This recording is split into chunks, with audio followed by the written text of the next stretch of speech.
Good morning, John Ruffle here on the third Sunday of Easter. Some of you have correctly commented to me. You left off some of the feasts in your talks last week, and they're absolutely correct. And I did it partly out of because I didn't look at my lectionary properly, to be quite honest with you. But the other reason was because, if you notice, on some days I've not been telling you the date that I'm recording. Today's the 26th of April 2020, but I've not been dating them for a particular reason, because obviously Easter is a movable feast.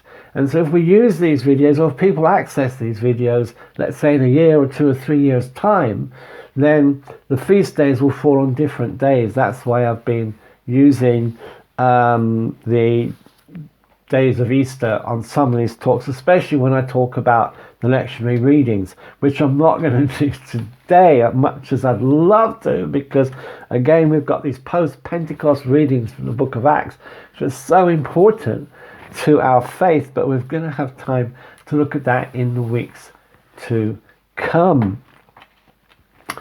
I'd like to just start with this psalm has always blessed me, Psalm 41, particularly verse 1. And I'm going to read it in the King James Authorised version. Here it is. My heart is inditing a good matter. I speak of the things which I have made touching the King. My tongue is the pen of a ready writer. I speak of the joy and the blessedness of just worship of God. And I quoted it from the King James. And, you know, I think it's very strange how in our schools and so forth, nobody ever complains about reading Shakespeare in the original language. But the amount of hassle you get as soon as you pick up a King James Bible and start quoting with these and thous, people say, oh, well, people can't relate to it in these modern times. But they don't ever say that about Shakespeare.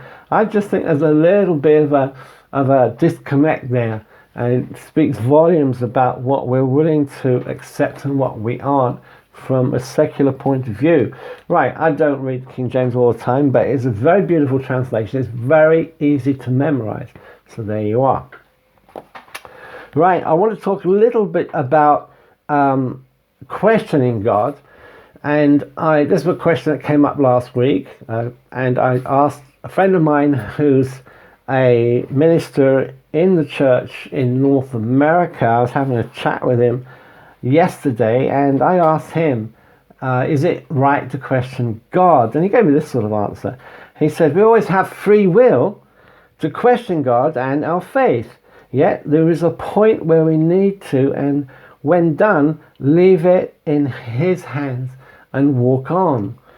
Usually, my friend said, usually that comes when it's crossed the line to us being the one telling God instead of asking. I thought that was great.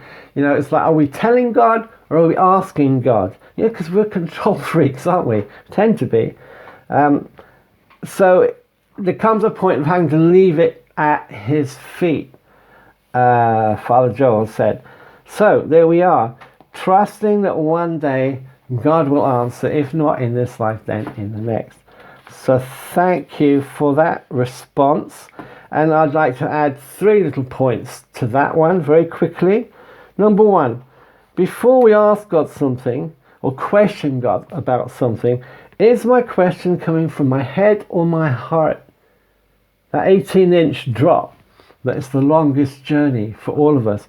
Is it a head or a heart question? Number 1. Number 2, often we simply do not allow our inner spirit to control our prayer life. It's all up here in the head. And connected with that, number 3, God speaks to and feeds our hearts, our soul, our spirit, not our heads. So sometimes we won't have the intellectual answers we want. And I'm not saying intellect is not important, it's God-given. But when we connect with God, it's spirit to spirit in that secret place of the Most High, where He dwells and He desires to minister and dwell with us in faith, in confidence. You know, sometimes we just need to to let God do what he needs to do, and we need to just surrender and shut up, which is exactly what I'm going to do now until tomorrow. God bless you. As you know, Jesus is Lord. Amen. Hallelujah.